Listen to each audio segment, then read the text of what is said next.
Hello everyone, my name is Mister Aman Kumar.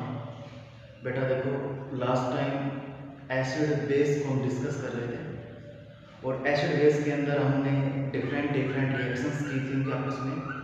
Metal plus acid, metal plus base, उसके बाद pH scale, इन सबको discuss किया था।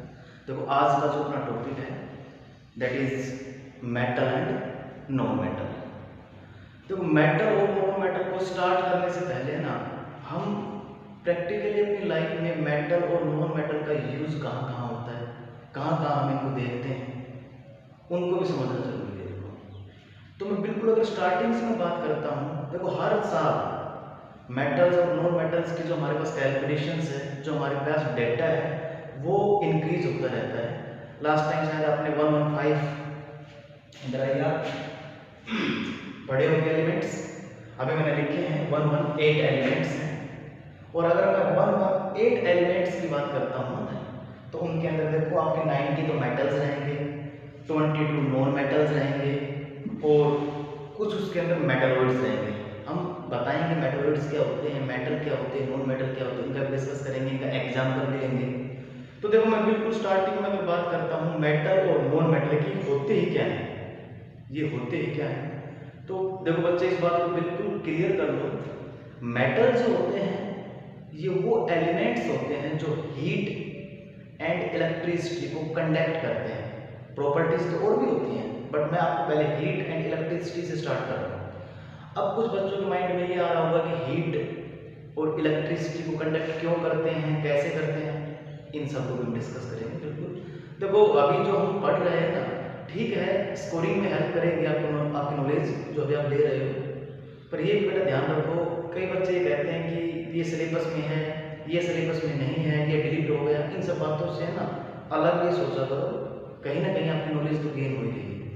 तो इन बातों को ज़्यादा मत ध्यान दिया करो कि सिलेबस से डिलीट हो चुका है या ये सिलेबस में है। हालांकि सब सिलेबस में है, कहीं आप सोचो कि सर ये सब क्यों बोल रहे हैं, सब सिलेबस में है, बट फिर भी जो पढ़ाया जाता है उसको अच्छे से ध्यान से पढ़ो। तो देखो मैंने वर्ड यूज किया है यहाँ पर, देखो सबसे पहले मैंने लिखा मेटल्स एंड नॉन मेटल्स। जो डिस्कस करने वाले हैं मैं उसका ओवरव्यू दे देता हूँ आपको कि हम क्या क्या डिस्कस करने वाले हैं। हम डिस्कस करेंगे आज क्या, मेटल्स क्या होते हैं, नॉन मेटल्स क्या होते हैं, इनके बारे में बेसिक से डिस्कस करेंगे। इसके बाद हम डिस्कस करेंगे यहाँ पर difference between metal and non metal. Difference के अंदर हम इसकी फिजिकल प्रॉपर्टीज का डिस्कशन करेंगे, जो मैं बिल्कुल डिटेल में आपको बताऊंगा। मेटल्स और नॉन मेटल्स की क्या फिजिकल प्रॉपर्टीज होती है। इसके बाद देखो फिजिकल प्रॉपर्टीज मैंने लिख दिया है। इसके बाद केमिकल प्रॉपर्टीज के बारे में डिस्कस करेंगे, मेटल और नॉन मेटल की। आप सोच रहे हो sir chemical property, chemical property कुछ भी नहीं होती कि मेटल है, आपके चारों तरफ एयर है, तो एयर से कैसे रिएक्ट करेंगे। एयर में मान लो मॉइस्चर है, तो मॉइस्चर के कारण मेटल्स पर क्या इफेक्ट पड़ेगा। सिमिलरली आपका ऑक्सीजन के साथ, H2O के साथ, सोल्ट के साथ, एसिड के साथ, इन सभी रिएक्शंस को हम केमिकल प्रॉपर्टीज में डिस्कस करेंगे, मेटल एंड नॉन मेटल। इसके बाद आगे आ जाओ, एलॉयज के बारे में डिस्कस करेंगे। एलॉयज क्या होते हैं, किन किन का एक कॉम्बिनेशन होता है, किन किन का मिक्सचर्स होता है एलॉयज के अंदर। इसके बाद और भी टॉपिक्स आएंगे, मैंने फिलहाल आपके 5 ही यहाँ पे लिखे हैं, इनको सबको डिस्कस करेंगे। वीडियो हो सकता है थोड़ी लेंथी हो जाए, बट आपको पूरी देखनी है। देखो मैं स्टार्ट करता हूँ मेटल्स से। देखो मेटल्स आपके, इसमें मेटल भी मैं और फिजिकल प्रॉपर्टीज भी, इन दोनों को साथ लेके चल रहा हूँ।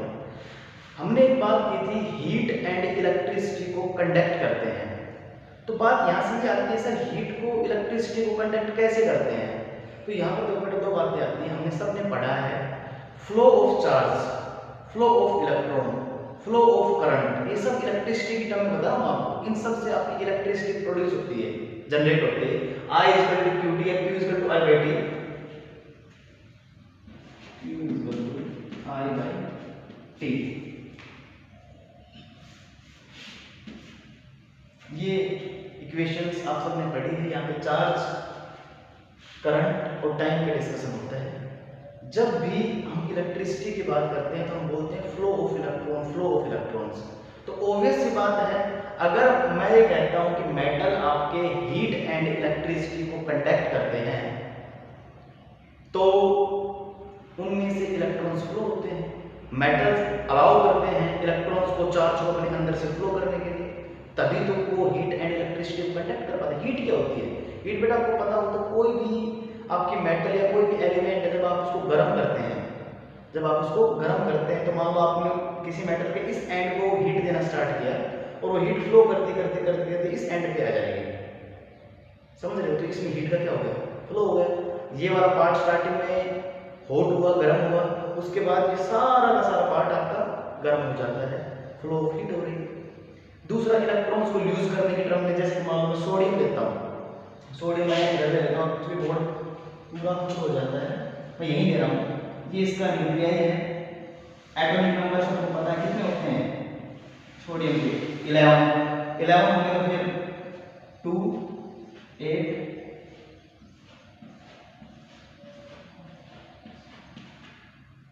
8 और 2 10, एक इलेक्ट्रॉन बचा है, मैंने यहाँ डाल दिया।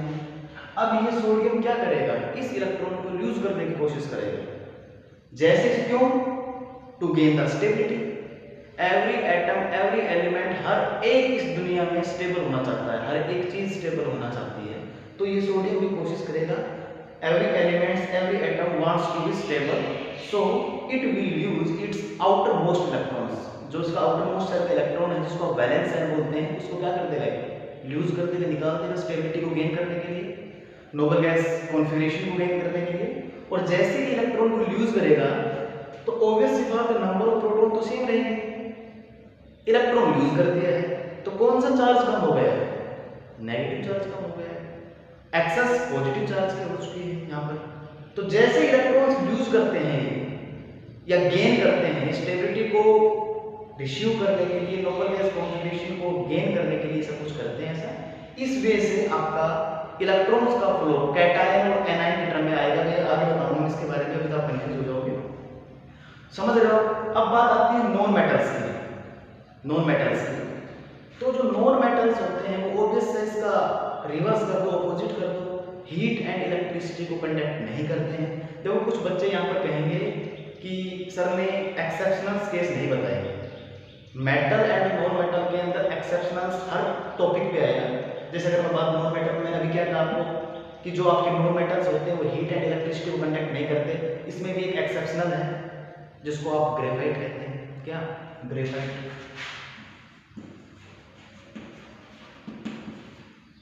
ग्रेफाइट कहते हैं, ये कंडक्ट करता भी है, समझ रहे हो मेरी बात को? तो कुछ एक्सेप्शनल्स आएंगे, उन एक्सेप्शनल्स को मैं अभी भी डिस्कस करूंगा और क्लास में भी डिस्कस करूंगा अच्छे से। तो उनको आप अभी फिलहाल कंसीडर करना है एज ए नॉर्मल व्यू जो मैं पढ़ा रहा हूँ उसको। ऐसे ही देखो हम बात अगर करते हैं डायमंड की, गोल्ड की, तो दोनों, डायमंड भी आपने सुना होगा, गोल्ड भी सुना होगा, पिंक डायमंड भी सुना होगा, जिसको आप कोहिनूर कहते हैं, हीरा जो होता है। तो डायमंड आपको पता है कार्बन की एक फॉर्म है। अब आप भी बोल सकते कार्बन की फॉर्म कैसे हो सकती है? कार्बन में तो कोयला भी आता है, कहाँ पे कोयला, कहाँ पे डायमंड। तो बच्चे ये है कि ये अपने कंटिन्यू फॉर्म चेंज करते रहते हैं। जैसे कि आपका कोयला, कोयले से ही आपका डायमंड निकलता है। इसी तरह मैं गोल्ड की बात कर रहा था, गोल्ड एक मेटल है और डायमंड नॉन मेटल है। कहने का मतलब क्या है कि जो नॉन मेटल्स होते हैं वो हीट एंड इलेक्ट्रिसिटी को जनरली कंडक्ट नहीं करते। जनरली वर्ड इसलिए यूज किया है, कुछ एक्सेप्शनल्स। अब अगर मैं बात करता हूँ सर एग्जाम्पल बताओ क्या होते हैं मेटल, क्या होते हैं नॉन मेटल, तो मैंने कुछ एग्जाम्पल लिखे हैं। देखो सोडियम हो गया मेटल और ये आपकी नॉन मेटल है, ठीक है। Sodium, potassium, magnesium, aluminium, iron, ये सब किसके एग्जाम्पल है? मेटल्स के एग्जाम्पल है। और इसी तरह अगर आप नॉन मेटल पे आते हैं तो oxygen, hydrogen, nitrogen, sulphur, chlorine किसका एग्जांपल है? नॉन मेटल के। तो अगर मेटल और नॉन मेटल के एग्जांपल आपको याद ही रखने हैं तो आप ये दे सकते हैं कॉमन से example, sodium, potassium, magnesium, aluminium, iron हो गया। नॉन मेटल में oxygen, hydrogen, nitrogen, sulphur, chlorine हो चुका है। I think is it clear? Metals क्या होते हैं, नॉन मेटल्स क्या होते हैं, उनके एग्जांपल्स क्या होते हैं। 118 आपने लिखे एलिमेंट्स हैं, उनमें 90 मेटल्स हैं, 22 नॉन मेटल्स हैं और फ्यू मेटलॉइड्स हैं आपके। इसके बाद देखिए मैं बात करता हूँ फिजिकल प्रॉपर्टीज की। फिजिकल प्रॉपर्टीज, अब फिजिकल प्रॉपर्टीज अगर मैं डिस्कस कर रहा हूँ तो आपको बता देता हूँ फिजिकल प्रॉपर्टीज में भी काफी एक्सेप्शनल्स आएंगे। एक्सेप्शनल जैसे कि अगर मैं बात करता हूँ मेटल की फिजिकल प्रॉपर्टी, तो ये सॉलिड होते हैं, ये सॉलिड होते हैं, बट Hg है मेटल जो लिक्विड फॉर्म में पाया जाता है। नहीं समझ रहे? तो आपको एक्सेप्शनल्स में बार बार कह रहा हूँ ध्यान रखने हैं। तो मैं अगर बात फिजिकल प्रॉपर्टीज को स्टार्ट करने की करता हूँ तो metals are generally solid in nature, metals solid होते हैं, जबकि आपके जो नॉन मेटल्स होते हैं that may be solid, that may be liquid और that may be in gas form. Solid, liquid और गैस तीनों हो सकते हैं आपके क्या नॉन मेटल्स होते हैं। इसी तरह अगर मैं थोड़ा सा और आगे बढ़ता हूँ तो देखिए यहाँ पे डक्टाइल, एक वर्ड यूज किया मैंने डक्टाइल। डक्टाइल में क्वेश्चन बनता है और आपको ध्यान भी रखना है, मेलेबिलिटी और डक्टाइल से बच्चे कंफ्यूज रहते हैं जनरली और एक दूसरे का रिवर्स लिख देते हैं। रिवर्स नहीं लिखना है, उल्टा नहीं लिखना है, ध्यान रखना है कि जो मेटल्स आर जनरली वर्ड मैं इसलिए यूज करता हूँ, मैं फिर कह रहा हूँ कि इसमें कुछ एक्सेप्शनल्स का आना होता है, इसलिए मैं वर्ड जनरली यूज कर रहा हूँ। जनरली मतलब आप टोटली मानिए metals are ductile in nature. Ductile क्या मतलब है कि अगर आप मेटल्स को वायर में, थिन वायर में पतली पतली वायर होती है उनमें कन्वर्ट करना चाहो तो मेटल्स आपकी इजीली वायर में कन्वर्ट हो जाती है। समझ पा रहे हो? तो the process by which we can convert a metal into thin wires is known as ductility, उसको आप डक्टिलिटी बोलेंगे। इसी तरह मैं अगर बात करता हूँ मेलेबिलिटी और आपके सॉरी जो नॉन मेटल्स होते हैं दैट आर नॉट डक्टाइल, आप उनको वायर्स में कन्वर्ट नहीं कर सकते हैं। समझ रहे हो मेरी बात को? क्लियर? अब मैं मेलेबिलिटी बताता हूँ। मेलेबल वर्ड आते हैं आप समझ जाना सीड्स। सीड्स बोले तो जैसे अपनी A4 साइड की शीट नहीं होती है, पर A4 कागज की नहीं बनेगी वो। मैंने जस्ट आपको एग्जांपल दिया है कि जो आपकी मेटल्स होती हैं अगर आप उनको हैमर से बीट करते हैं, हैमरिंग करते हैं, तो आप मेटल्स को कन्वर्ट कर सकते हैं थिन सीड्स के अंदर। जैसे कि सपोज करो मैं गोल्ड की बात करता हूँ, गोल्ड है, अगर आप गोल्ड को ऊपर से स्ट्राइक करेंगे किसी भी हैमर से तो आपने देखा होगा वो बिल्कुल बिल्कुल नैरो होता होता सीड में कन्वर्ट हो जाता है। और इस प्रोसेस को, that process by which we can convert a metal into thin sheets is known as malleability, उसको मेलेबिलिटी बोलते हैं। क्लियर? ओके। अब देखिए आप डक्टिलिटी हो चुका है, मेलेबिलिटी हो चुका है। अब एक और जो आपके नॉन मेटल्स होते हैं that are not malleable in nature, आप उनको सीड्स में कन्वर्ट नहीं कर सकते। जैसे कि सपोज करो ये अभी आपके पास डस्टर है, अगर मैं इसको रब करूँगा, सॉरी बीट करूँगा तो टूट जाएगा, ब्रेक कर जाएगा, सीड में कन्वर्ट नहीं होगा, सीड में कन्वर्ट नहीं होगा। इसी तरह मैंने आपको बताया सोनोरस। सोनोरस एक बहुत ही इंपॉर्टेंट प्रॉपर्टीज होती है मेटल्स की। जैसे कि जो भी मेटल्स होते हैं उनको अगर आप किसी भी दूसरे ऑब्जेक्ट से स्ट्राइक करते हैं ऐसे, तो the metals will produce a sound. Sonorous sound को ही शो करता है, सोनोरस साउंड को शो करता है। तो मेटल्स एक पर्टिकुलर साउंड जनरेट करते हैं और इस प्रॉपर्टीज को बोला जाता है सोनोरस। समझ रहे हो मेरी बात? एक special properties of metals in which any metal produce a specific type of sound and that properties of metal is known as sonorous। इस प्रॉपर्टीज को सोनोरस कहते हैं। नॉन मेटल्स में आप इसके जस्ट ऑपोजिट से ले जाओ, नॉन मेटल किसी भी प्रकार का साउंड नहीं करते किसी प्रकार का साउंड। इसी तरह मैं बात करूं लस्टर्स पर बात करते हैं, ये एक स्पेशल प्रॉपर्टी होती है। इसमें क्या होगा, आपकी जो मेटल्स होती है under this property, lustre property के अंडर आपकी जो मेटल होती है वो शाइनिंग क्रिएट करती है, उस पर शाइनिंग होती है। जैसे आपने जनरली देखा कि अगर सिल्वर लगा लो, गोल्ड लगा लो, कॉपर लगा लो, आप जैसे उसको जनरली देखते हैं, धूप में देखते हैं, लाइट में देखते हैं, तो वो आपको काफी शाइनिंग दिखाई देते हैं। द प्रॉपर्टीज ऑफ मेटल, एक स्पेशल प्रॉपर्टी ऑफ मेटल, मैं इसकी बात कर रहा हूँ लस्टर की, by which it seems to shine, वो हमें प्रतीत होते हैं, हमें दिखाई देते हैं शाइनिंग करते हुए, और इस प्रॉपर्टी को हम लस्टर्स बोलते हैं। नॉन मेटल इस टाइप की कोई प्रॉपर्टी शो नहीं करती है। इजिट के लिए मैं डिफरेंट प्रॉपर्टीज़ को डिस्कस कर रहा हूँ बच्चे, इनको आपको समझना है। डक्टाइल इंपॉर्टेंट है, मैलेबिलिटी इंपॉर्टेंट है, सोनरस इंपॉर्टेंट है, लस्टर इंपॉर्टेंट है, बहुत इंपॉर्टेंट प्रॉपर्टीज़ हैं मेटल्स की। इसी तरह मैं आपको और बता दूँ, जैसे कि मान लो किसी भी मेटल को आप कट करते हैं, किसी भी मेटल को आप कट करते हैं तो इजीली कट हो जाना और इजीली कट ना होना, ये भी मेटल और नॉन मेटल की प्रॉपर्टीज में आता है। समझ पा रहे हो मेरी बात को? तो ये डिफरेंट हाँ हाई मेल्टिंग पॉइंट आते हैं। जो मेटल्स होते हैं उनका जो मेल्टिंग पॉइंट और मेल्टिंग पॉइंट बॉइलिंग पॉइंट आप पढ़ चुके हैं ऑलरेडी 9th में। तो जो मेल्टिंग पॉइंट होता है जिसको मेल्ट हो जाते हैं मेटल्स, वो बहुत हाई होता है। कारण मेल्टिंग पॉइंट हाई होने का कारण क्या होता है कि स्ट्रॉन्ग बॉन्ड है। अगर बॉन्ड स्ट्रॉन्ग है एटम्स के बीच में तो ऑब्वियस सी बात है बॉन्ड लेंथ क्या है, शॉर्ट है। अगर बॉन्ड लेंथ शॉर्ट है तो उस बॉन्ड लेंथ को ब्रेक करने के लिए हमें हाई एनर्जी की जरूरत पड़ेगी, हाई मेल्टिंग पॉइंट की जरूरत पड़ेगी। नहीं समझ पा रहे हो? ये डायरेक्ट रिलेशनशिप होता है। पीरियोडिक टेबल को मैं नेक्स्ट लेक्चर में डिस्कस करूंगा।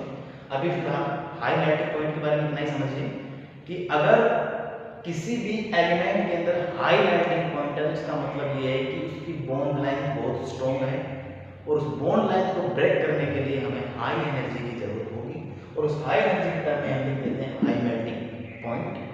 जबकि जो आपके नॉन मेटल्स होते हैं उनका मेल्टिंग पॉइंट हाई नहीं होता है, उनका मेल्टिंग पॉइंट हाई नहीं होता है। क्लियर? देखिए बेसिक मैंने सारा लिख रखा है मेटल्स और नॉन मेटल्स के बारे में, और जो मैंने 5 पॉइंट लिखे हैं यहाँ तक क्वेश्चंस में ही बनना है, आपको बता देता हूँ। इसके बाद देखो आप आ जाओ, मैंने यहाँ लिखा है फिजिकल प्रॉपर्टीज हो चुकी हैं, केमिकल प्रॉपर्टीज बची हैं, एलॉयज बचे हैं।